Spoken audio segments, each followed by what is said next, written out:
7, 8, 9 malah ya. 8 ya, 8 9. 9 tahapan ya, 9. 9. Menarik. Bagus. Ini pertanyaan yang bagus.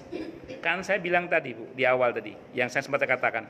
Kalau kita katakan bahwa kita mesti beramal selalu semuanya hanya karena Allah ansih, kayaknya kita nggak ada yang masuk nih. Nggak ada yang masuk.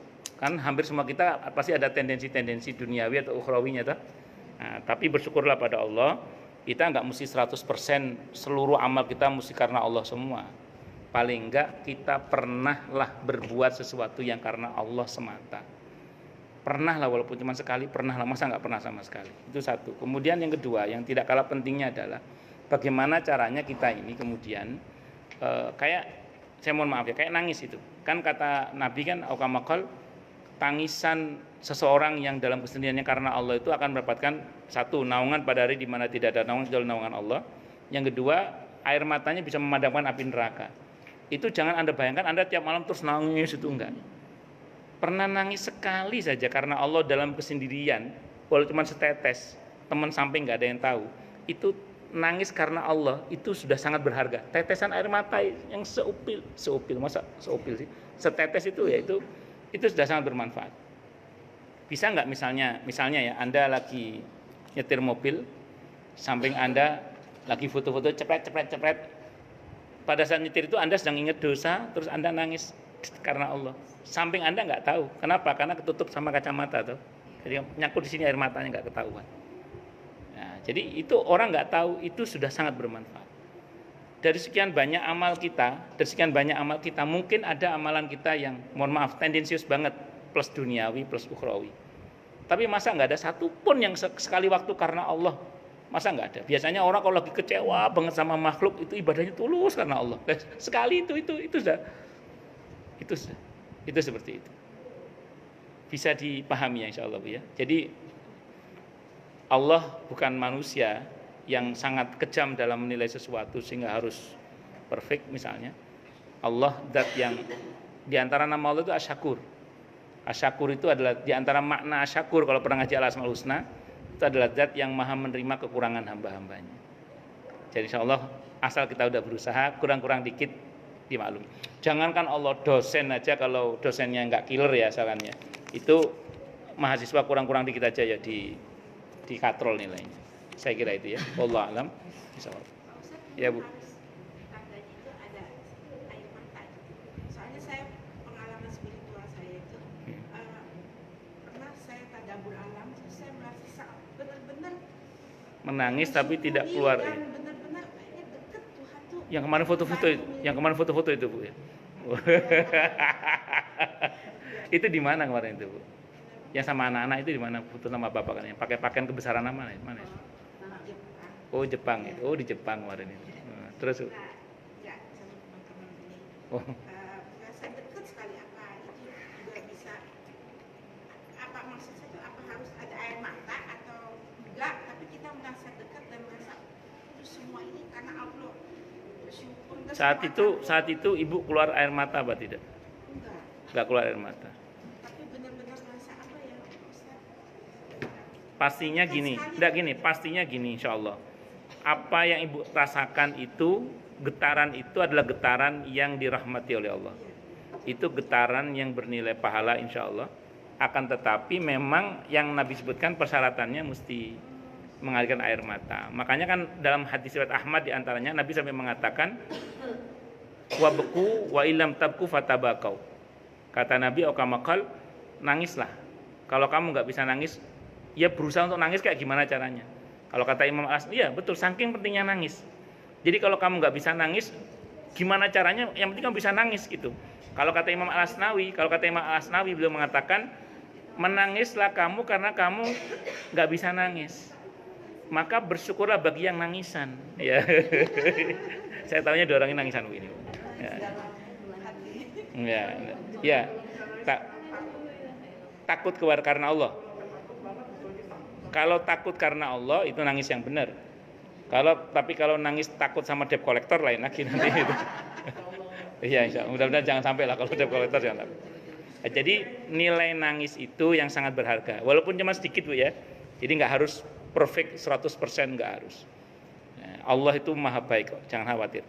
Saya itu Bu, secara pribadi itu yang menurut saya merasakan betul maha baiknya Allah itu apa coba. Saya ini merasa banyak dosa, tapi Allah masih mengizinkan saya menyebut namanya. Itu kenapa di balik istighfar saya selalu bilang alhamdulillah, alhamdulillah, alhamdulillah. Jadi di samping saya berbuat dosa, di samping karena perbuatan dosa saya itu saya harus beristighfar, tapi saya juga harus berucap alhamdulillah. Kenapa? Karena saya merasakan baiknya Allah itu. Di mana baiknya Allah yang maha itu? Ya tadi, saya ini banyak berbuat dosa, tapi Allah masih mengizinkan saya untuk menyebut namanya. Saya ini banyak berbuat durhaka, tapi Allah masih mengizinkan saya untuk sujud menghadap kepadanya. Allah itu maha baik, padahal saya ini banyak mendurhakainya, tapi Allah masih mengizinkan saya untuk mengingatnya. Padahal Allah maha kuasa untuk melarang kita mengingat dirinya, dan itu mudah bagi Allah. Dengan hanya cukup membuat kita lupa, itu sudah beres. Tapi nyatanya Allah tidak buat kita lupa, padahal dosa kita banyak. Itu kenapa saya selalu berusaha berbaik sangka kepada Allah. Nah, memang jangan dikira kalau kita sudah beriman kepada Allah lantas tidak diuji. Makanya ayat di Al-Ankabut itu yang mengatakan janganlah kamu pernah mengira bahwa kalau kamu mengatakan beriman lantas tidak diuji. Itu kan ayat yang serem bagi saya sebenarnya itu. Nah, tapi disitulah kemudian ada keindahan ternyata. Bahwa indahnya di mana coba? Ketika kemudian kita diuji oleh Allah, disitulah kemudian kita jadi, saya ulang ya, untuk kembali mengingat Allah Subhanahu Wa Taala tadi itu. Nah, karena saya mohon maaf, sebagian orang yang beriman itu kalau nggak diuji kadang lupa akan dosanya, terlalu asik dengan kebaikannya. Itu seperti itu. Dan lupa dosa itu juga nggak bagus. Sebagaimana orang yang fokus pada dosa, lupa pada kebaikan Allah juga nggak bagus. Makanya roja dan khauf itu harus selalu ada dua-duanya. Roja itu harapan, khauf itu takut kepada Allah, harus ada dua-duanya. Kayak dua sayap aja. Itu seperti itu. Wallahu a'lam bishawab. Ya Bu. Kalau kayak kita gini, misalnya cukup ngasih orang itu, tapi kayaknya ujiannya apa gitu. Tapi waktu kecilnya kita susah gitu. Ya, ujian itu tidak harus yang nggak enak. Nabi Sulaiman itu diuji nggak? Diuji dengan apa? Kekuasaan yang dahsyat, harta yang banyak, ilmu yang luas. Itu cobaannya Nabi Sulaiman. Jadi cobaan itu tidak harus penderitaan. Saya itu pernah ketemu sama teman saya itu ngomong gini. Kan dia kenalnya saya sudah di Jakarta kan, kenal saya kan dari Jakarta. Ustaz Subhan ini enak ya, kayaknya hidupnya itu lancar aja kata dia gitu. Amin masya Allah. Terus saya dalam hati ngomong dalam hati saya, kamu nggak tahu mas sebelumnya ini, kamu kan tahunya sekarangnya ini, sebelumnya ini kamu nggak tahu. Bagaimana saya mau ngajar itu dulu kan saya masih di Surabaya itu, saya mau ngajar angkot itu PP 5.000. Itu saya sampai nggak punya uang itu biasa. Iya, mau ceramah naik angkot itu saya udah biasa. Itu di Surabaya. Jakarta aja agak mendingan. Ya sebelumnya ya seperti itu. Ya artinya sudah selesai itu. Artinya jadi uji, termasuk enak itu juga ujian, lancar itu juga ujian. Dan tidak boleh kita nantang-nantang. Kok nggak seru nih ya Allah, masa enak-enak aja. Nggak usah gitu itu. Ya kita tetap ya. Nah, dan saya ulang ya, Allah itu maha tahu titik vital masing-masing orang. Ya, titik vital Bu Dian, Bu Esther, Bu Nita, Pak Mita lupa saya, Bu Nita, Bu siapa Bu?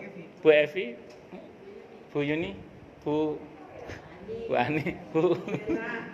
Ya, itu ya sebelah sini dulu. Nah itu ketika kemudian ibu-ibu titik vitalnya beda-beda. Saya mohon maaf, ada orang curhat sama Bu Nita tentang masalahnya. Bu Nita ngomong udah sabar, kenapa? Bukan titik vitalnya dia. Coba kalau masalahnya sama, nangis bareng itu. Iya kan gitu, mohon maaf ya. Ada orang curhat sama saya bilang udah sabar tawakal, bukan masalah saya soalnya.